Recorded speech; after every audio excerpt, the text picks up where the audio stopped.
good to get a day or two off on the weekend to relax and catch your breath after a long trip back Thursday night. Got the guys to recoup and heal a little bit. I thought it came at a good time of the year as far as you get banged and bruised this time of year. You'll be able to make the stretch run down the last 4 regular season games and where we go from there. But again, proud of our team, the way we competed in the game. It was a great game up in Louisville. Louisville, great environment, very good team. Dynamic in all 3 phases and played a heck of a game. Our kids just kept finding ways to make plays and compete in the game and did a heck of a job of staying in the game in a very tough environment. Again, when you get road wins in this league, it's very tough.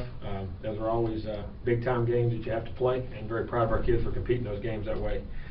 Saying that, that game's behind us. We've got to move on, get ready for Virginia team. Like I say, Virginia's lost a couple games here lately, but they're still a very good football team. Defensively, very dynamic. Blitz and bring a lot of pressure. John Tenuta and the guys they got a lot of experience on that staff, along with him as a coordinator, do a great job. They can press really rush the pass. Eli Harold and Max Vales can really get after the passer, and they bring a lot of pressure. They can cover in the secondary, very multiple in their coverages. Up front, Dean and Henry Coley, those guys can all blitz and make plays, and they just have a very good defensive football team, always have, and very good numbers. Offensively, really found their game. They're running the football very well. Kevin Parks and the backs are running the ball extremely well, getting about 100 yards every week. I think he'll be in there. He got 1,000 last year, and I think he'll probably get 1,000 again this year. Playing very well. Run a lot of boots, move the pocket, do a good job. Grayson Lambert and Matt Johns do a good job there. Darius Jennings is a very fast, electric receiver. The tight ends they use very well. And another big receiver, 17, I guess, is out, but he was a heck of a player too. But they have plenty of weapons, very big up front, strong up front, good in the kicking game. Very good football team. Mike London's a very good coach, very good guy, and they have a very experienced staff. So we'll have our hands full. We have to be ready to play. And look at we're in the second of the bottom 4 of our games as far as the season. Got the first 2 blocks of 4 out. We're in the final home run of the season, and we need to play well in November. Like I said, they always remember November. Those are important games and games you have to play well, and you got to continue to get better as a team. So looking forward to the challenge. Questions?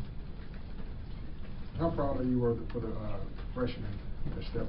Well, as I said during the year, your team, how your team develops is going to depend on how those freshmen really emerge into the offense, defense, and special teams. And emerge for a bunch of reasons. 1, to give quality reps behind your experienced guys. 2, to provide explosive plays when they have that kind of athleticism. And 3, those guys emerge into big-time players. You give them more and more reps in what they brought to our team. And to have 3 true freshmen make the plays they made in that game, along with the other freshmen that played in that game, was very encouraging and very big. And I think it really helps us grow as a team, because now you always have to worry about Rashad, you have to worry about Nick, but now you got to worry about those guys and being able to run the football. And Hofield up front, the center, doing the things he's doing. And very proud of their development, extremely proud.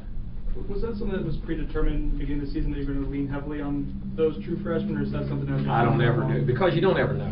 Yeah. But you got to develop the players. That's why we practice the ways we do. I say how we practice in camp, so we can find and get those guys more reps. We practice a lot differently than a lot of folks do, and trying to get more quality reps for those guys and bring their development along. And I think it was very critical. And then I've always said I can't predict which one of those guys is going to emerge. You don't ever know. You think coming in, and it'll show you what kind of experts you are. If you look at the odds of saying that guy's going to and this guy isn't, and the guys that do. So you just got to let them play out and watch how they practice. And it doesn't mean just because they're not the guys, those other freshmen, just because they're not quite ready yet, don't mean they're not going to be super players down the road also. And these guys here have to maintain that. There's a part of dealing with success too, of understanding how to continue to practice hard and prepare hard and do things. So there's a lot of challenge for those guys, but it's critical for those guys to develop, that's for sure. Did you envision that those 3 could reach this level this quickly? No, I don't try to make that determination. I really don't. I just kind of play it by ear. And sometimes they do, sometimes they don't. Jimbo, how's Jameis' ankle? Good. Should be good.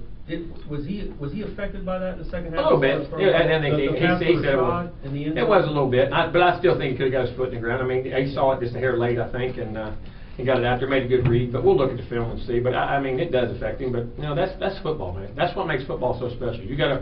Pain is temporary. You got to put it away. The guys that can deal with it and play with it are the guys that have tremendous success in this game for a long time. And I thought he dealt with it very well. So obviously not a serious ankle. No, it's an injury, but no different than anybody else. A lot of guys got sore ankles right now.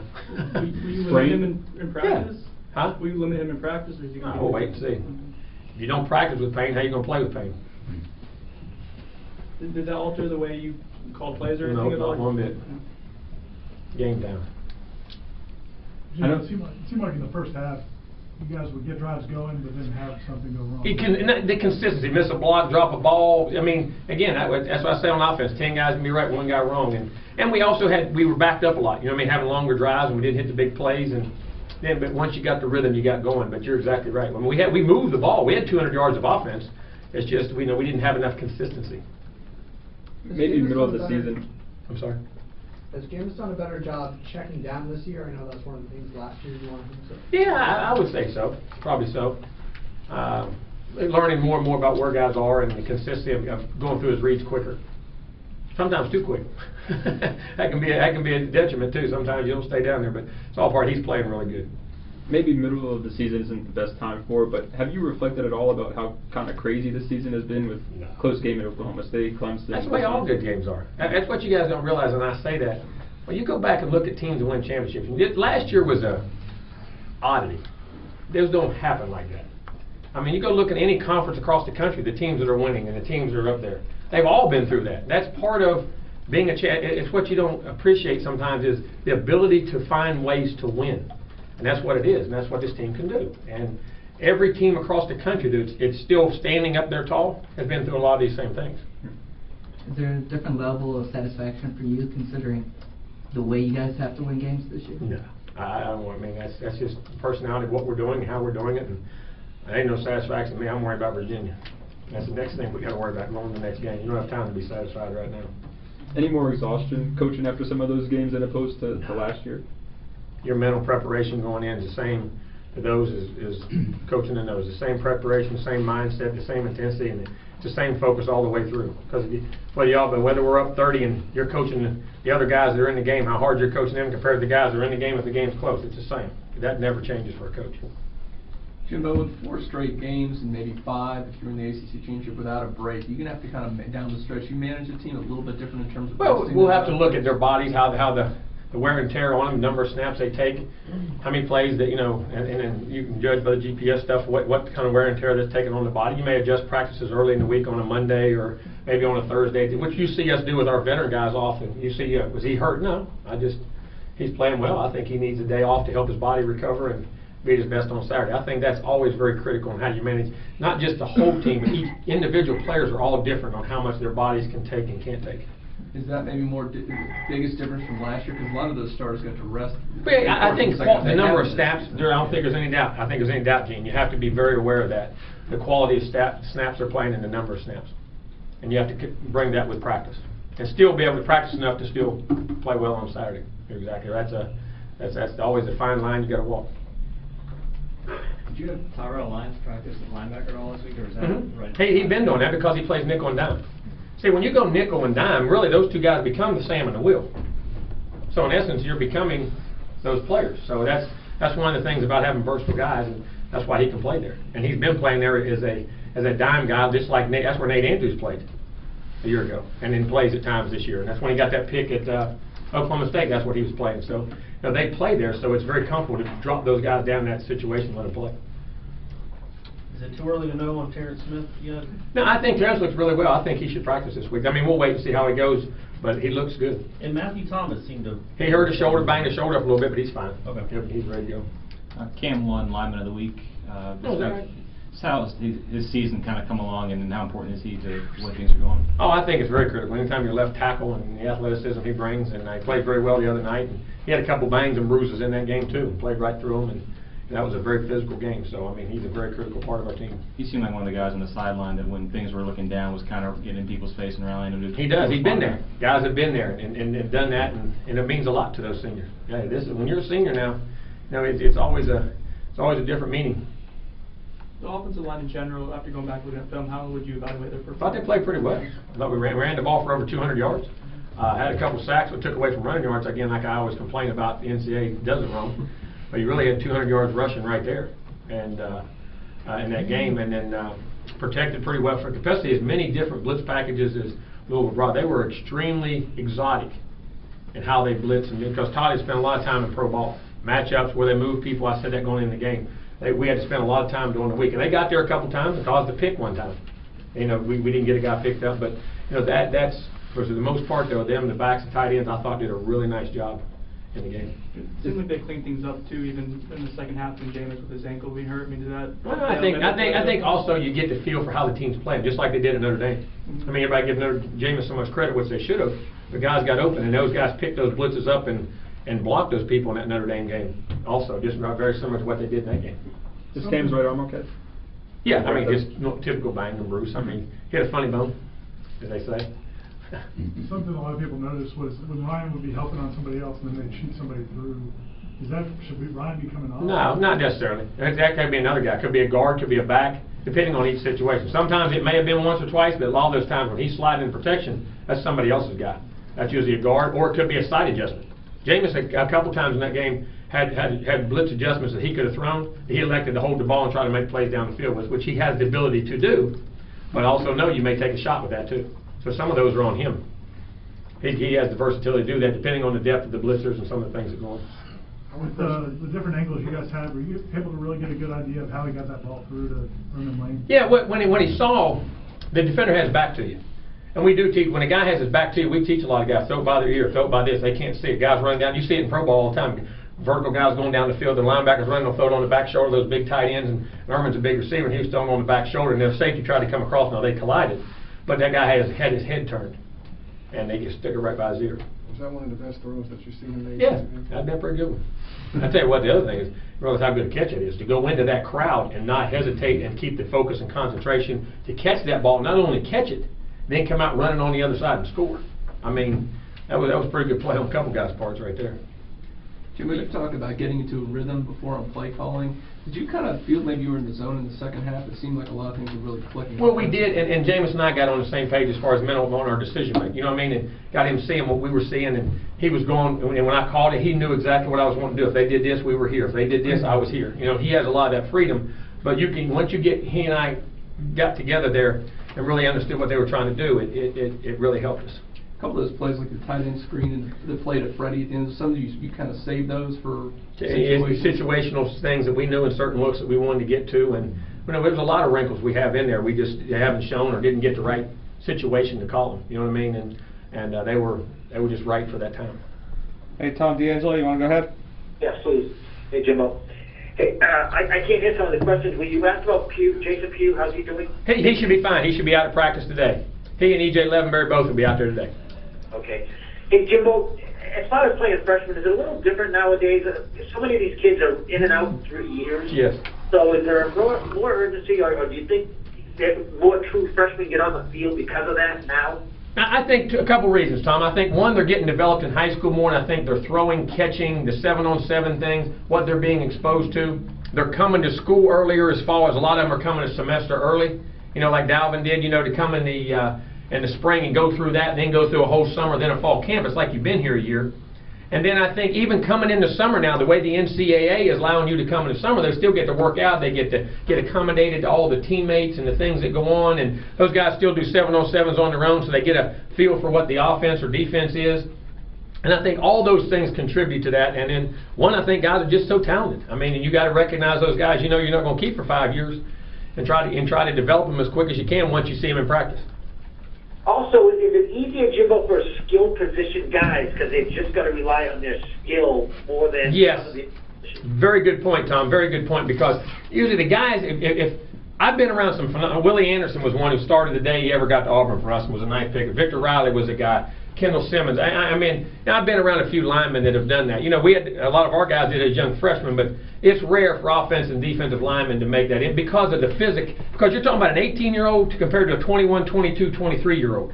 You know what I mean? And the physicality there is very tough. And a lot of times, now defensive line often will do it more than offensive line because of assignments. You know what I'm saying? Also, because there's an old adage: the closer you go from the ball, the closer you come to the ball, the more assignments and things there are to learn. The farther you go from the ball, the least there is to learn, but the more athletic ability it takes because you're playing in space. So a lot of times it gets back to, if I can learn 4 or 5 things, I can play because it's more based on my ability than my not my intelligence, but my knowledge of what's going on. And you can give a receiver, you do these 6 routes, back, you do these 5 plays, as compared to linemen, which is very tough. So Pugh and Featherston, though, they've been able to do it because of their athletic ability. No doubt, and their ability to learn now. We're complicated on defense now, and they can stand up. But they have done an excellent job now, really have. That's why I say Jalen Ramsey and Nate Andrews and those guys, what those guys did last year was very special also. Thanks, Jimbo. Thank you. Gary Smith? Yeah, Coach, Virginia didn't run the ball that well this past week, but they have been at times this year, and then your other three opponents are all running the ball pretty well. Does that other three kind of put a opponents little bit more pressure on the health you're having on defense with linebacker in the front line? Are there some creative things you can do, like more nickel and dime, to help that out a little bit? You mean the next three opponents after them? Yeah. Okay. Yeah, all the teams you got left to run the ball. Y'all are looking ahead. I'm just worried about Virginia. Yeah. But you're right. Yeah, I mean, it does. But getting Terrence and those guys back, keeping 6 healthy, Matthew and those guys, getting E.J. Levenberry back, I think will all be critical, and getting the guys up front. But, yeah, I mean, you do. I mean, teams will run the ball, the physicality. The more bodies you got, it take a beating, and you got to have bodies to rotate in there. Okay. Thanks. Thank you.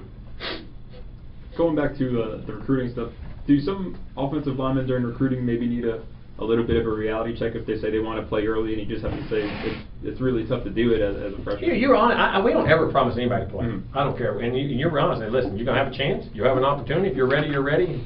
And a lot of times when they get here and they see them practice and everything they have to learn and what they have to do, they don't ask you anymore. That kind of takes care of itself. But then but again, some guys do. And I've been around some phenomenal ones that do. And that's why I quit trying to say, you're going to play, you're not going to play. You're going to have an opportunity to play. I can't. How you play and how you practice will determine. And I promise you, I'm going to play all good players. So, just kind of let it work itself out. Jimbo, being down 21-0, what's going through your mind? How to get the next first down. What's the next best play we got to get, and keep guys positive and go to the next play. Just like the kids are. What can I control? This play, next play, and this next drive. And what do we have to do right here? And that's it. Have you come down in your coaching career from 21 down and won a game before? Mm-hmm. When was it, do you remember? We were down, where was it? It was 21. We were at Auburn one time, we were down 21. Won a game there one time, never scored an offensive touchdown. Won 30-28. How about that? Let me think back to it, I'll give you an answer in a minute. I know we've been down a bunch. I don't know, maybe not 21, but we've been down quite a few. It seems like Virginia be a little bit more dangerous when they get in a situation where it kind of backs against the wall and they need to win 2 of the next 3 to get into a bowl game where I think they have a little anybody extra is. motivation. I think any team is. Whether it's Virginia or anybody else, people know that they have to do things, and it's amazing what the mind can do when it has to do it. And kind of like us when we come from behind. Our guy, okay, we have to do this, and you lock in. And Virginia's a very talented team, very well coached team, and we will have to play great football. Recruiting that Mid-Atlantic area like Virginia, North Carolina, is that something you guys did when you first got here, or is that more about recruiting the Mid-Atlantic area like Virginia? North I think they always did, but we tried to, because that's an area we go to, which we visit quite often, and has very good players. So, it's in the heart of our conference, so that's the areas that we're going to target. Can you talk about Kevin Hackman in Ohio doing the touchdown raising money for recruiting? It is amazing. What those kids, you think they all care about themselves, and that's not true. What Kevin's doing for Fanconi and Roberto and all those guys, and my hat's off to them, and the greatest thanks, because again, it's not just for us, it's for all the other children who have it, and giving them hope. And I think these guys get the big picture of life. That's what it's about. Is this team at its best when it's trailing? Seems to be. What should be our best when it's not, but once we get ahead, we stay pretty good too. But this team is a very competitive team. This team understands how to compete. It doesn't panic, and it's unique in a lot of ways. And again, it's got its own little personality. Jimbo, it seemed like the defensive line took over in the second half. Was that being challenged? Or no, I think they just. I think we got momentum. Again, I say that in the first half. I didn't think defense played that poorly really the first half until we had the turnovers and they got momentum. And then they got to convert them in, a little bit. And I think once we got the momentum back, they fed off of it, and I think it kind of went. I thought Eddie played really well. I thought Mario at times, he had some really good plays. Some tough plays. He could play even better, but Derek Mitchell had his moments. Desmond, I thought those guys really did play pretty good games, especially the second half.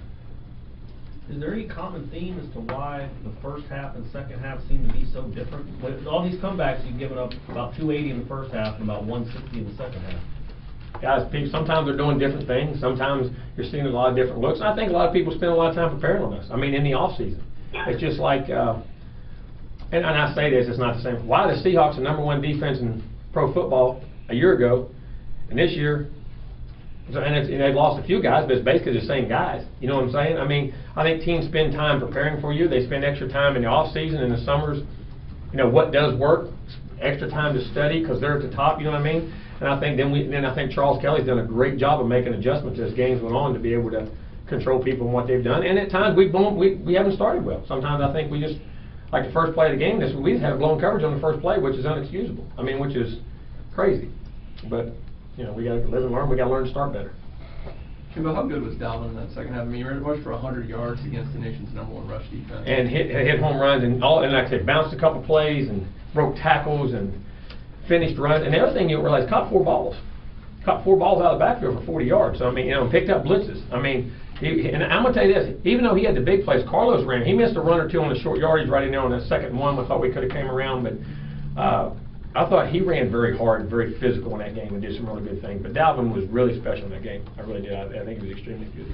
Do you think he turned his corner a little bit? I'm sorry? I mean, he's always rushed well, but it seemed like that second half he just kind of the light bulb turned. It did, and I think he got in the groove and got in the rhythm of things. And I think, you know, as crazy as it sounds, Ehrman being in there, Travis being in there, I think a little bit of your own young guys in there, you feel more comfortable with those guys sometimes, and they're making plays. Heck, I can make plays, and I think that even helps a little bit.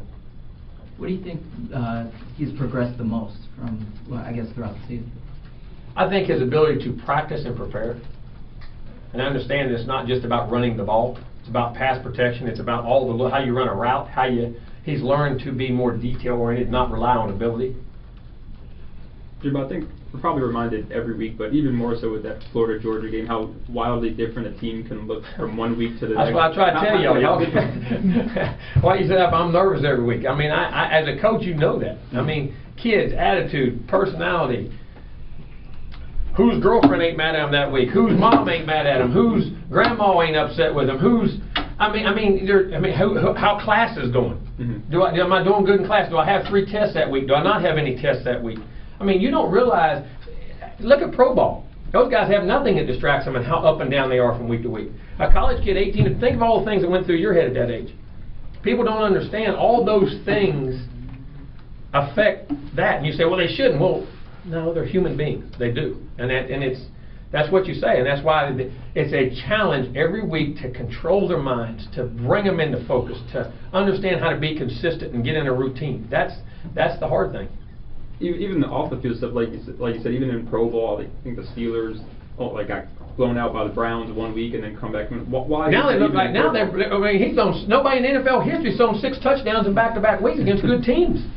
I mean, you know, it's just competitors though. People, when you fail, those guys have too much talent, and they learn to focus and they concentrate and they have pride in their work and they do it again. And then the other teams that do it consistently, you know, when they're playing well, the team coming in to play and say, hey, they ain't embarrassing me.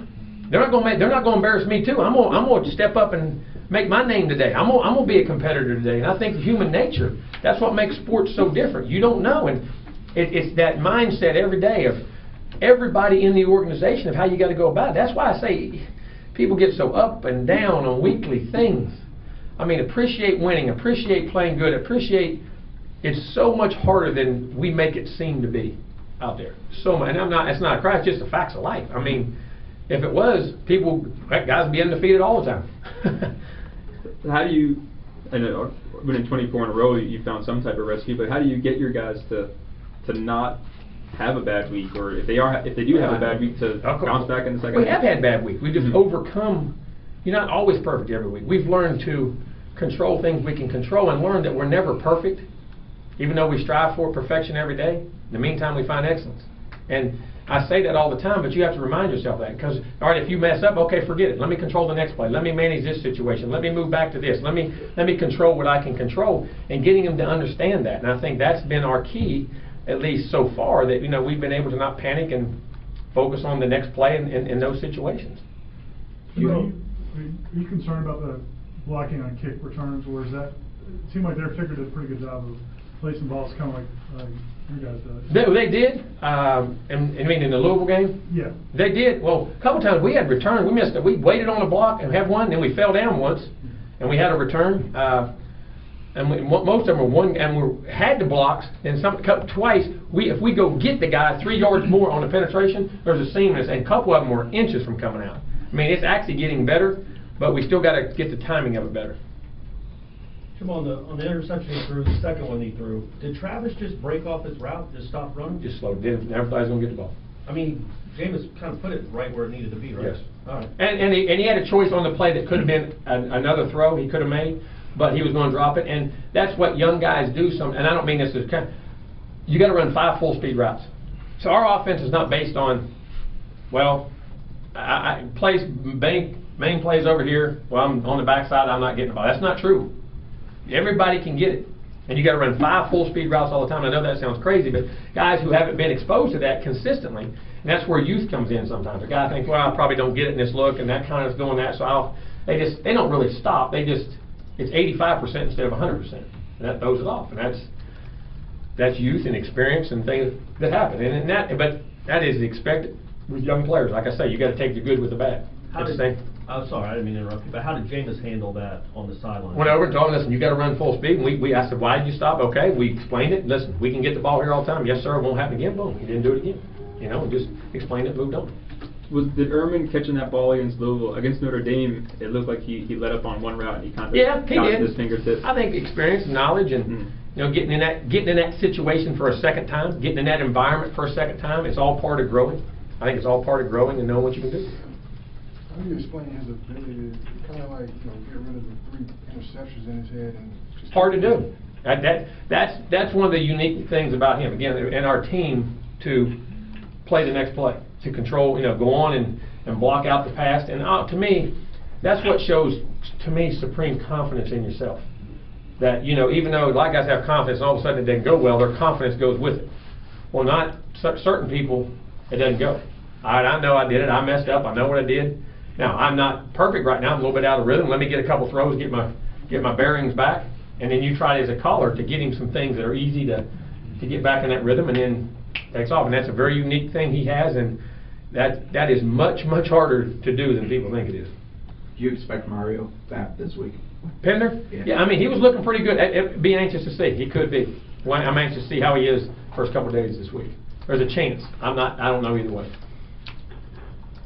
Carlos still status quo that Carlos Williams? Yes. He'll be playing. Is that something where eventually you guys will make a decision once the TPD I'm not going to, I mean, the administration, the AD, everyone knows the whole situation. They made a statement, and, you know, we'll move on, and whenever that scenario comes about or whatever happens. So you guys are just waiting for new information? Not really. I mean, there's whatever. I mean, they made a statement, and, you know, that's the statement they made, and now we're going to move on. Sometimes in baseball, a pitcher doesn't have his good stuff and has to fight his way through it. Is that kind of what's happening with Jameis on occasion? Oh yeah, I'm gonna tell you something. Very rarely do you go out there and have your best stuff every night. If you ask pitchers in pro ball, I bet you'd be shocked at how little a percentage they would say, I have got my A game. I mean, that every pitch is working, I'm throwing it exactly where I'm throwing it, you know, and that's with all guys standing still. That's not with people running at them and counting on blocks and counting on routes and counting on coverage and all that stuff. I mean, and I think to me, that's what makes great players. And, you know, I got my A stuff, that's great. If I don't, I'm still making plays and winning games. And to me, that's where truly great players are great. McGuire? Yes, he's ready to go. Could he have played? Yes, we could have played him if we had to. The last 3 or 4 couple of days of practice, he practiced and threw the ball and can go. All right.